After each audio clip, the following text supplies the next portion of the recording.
மஞ்சள் உடை இளைஞர் படை மார்புயர்த்தி திமிரும்.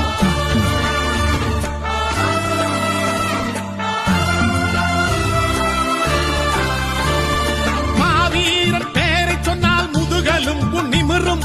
மஞ்சள் உடை இளைஞர் படை மார்புயர்த்தி திமிரும். கண்ணை திறந்து பாரடா கையை வீசி நடப்பான். கண்ணை திறந்து பாரடா கையை வீசி நடப்பான். காதை திறந்து கேளடா கர்ஜனையாய் வெடிப்பான். உன் காதை திறந்து